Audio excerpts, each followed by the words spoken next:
Hello everyone. तो कैसे हो आप सब? Welcome in my new vlog. I hope आप सब बहुत अच्छे होंगे।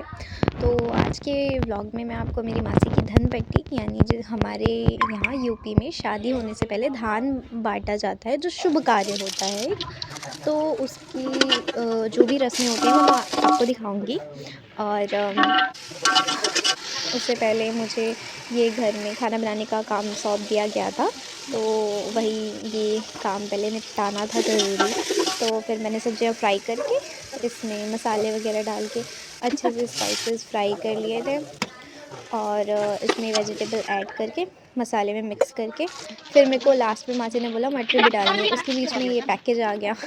तो ये इसे जब मम्मी और मौसी ने अनबॉक्स किया लड़ते लड़ते, तो इसमें से चंदन चंदन को घिस के लगाते हैं वो था। उसके बाद मैंने अपने खेत से धनिया तोड़ी और सब्जी में डाल गार्निश किया, और सब्जी रेडी हो गई थी। उसके बाद मैं अपनी ड्रेस आयरन करने चली गई। ड्रेस को आयरन करके फिर मैंने पहन लिया था फ्रेश होके, और उसके बाद थोड़ा सा मेकअप कर लिया था, जिसमें मैंने सबसे पहले प्राइमर लगाया था, उसके बाद फाउंडेशन लगाया था। फिर घर में बहुत सारे लोग आए थे तो मैं रिकॉर्ड नहीं कर पाई थी। रेडी होने के बाद फिर मैं अपने दूसरे घर पे गई थी, तो यहाँ पे क्या कहते हैं, मेरे भाई कुत्ते के बच्चे के साथ खेल रहे थे, जैसे कि आप सब देखते हो।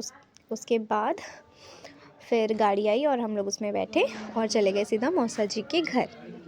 तो मौसा जी के घर जाने के बाद फिर वहाँ पे थोड़ा सा नाश्ता वगैरह करने के बाद फिर शुरू होती है धनबट्टी की रस्म, जिसमें एक ब्राह्मण होता है और भाई बैठता है, और लड़के का भाई बैठता है और लड़की का भाई बैठता है, और उसके बाद वो दोनों धान बांटते हैं।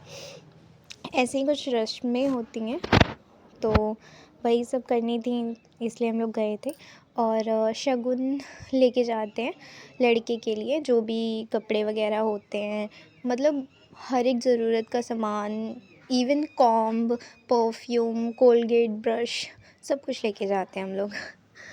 और इसके बाद ये धान बांटा जा रहा था, थोड़ा थोड़ा धान दोनों के गमछा कहते हैं यूपी में इसे, उसमें डाल के, और उसके बाद इसे बांध के एक पोटली बना ली जाती है, जिसे जो भाई होता है वो अपने कंधे पे डालता है।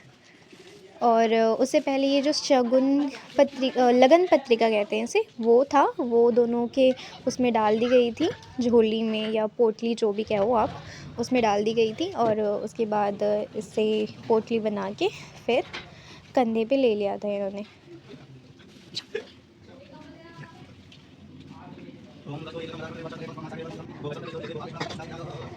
इसके बाद पंडित जी ने दोनों को तिलक किया था, और उसके बाद जो कार्ड था उससे जो लड़के वालों की तरफ से जो कार्ड था वो हमारे मामा को दिया गया, और उसके बाद गले मिला गया और निमंत्रित किया गया कि आपको निमंत्रण दिया जाता है कि आप पूरी फैमिली के साथ शादी में आइएगा, ऐसा होता है। और इसके बाद जो भी सामान था वो देने के बाद हम लोग घर आ गए। और आज के लिए बस इतना ही, मिलते हैं नेक्स्ट व्लॉग में। Bye bye.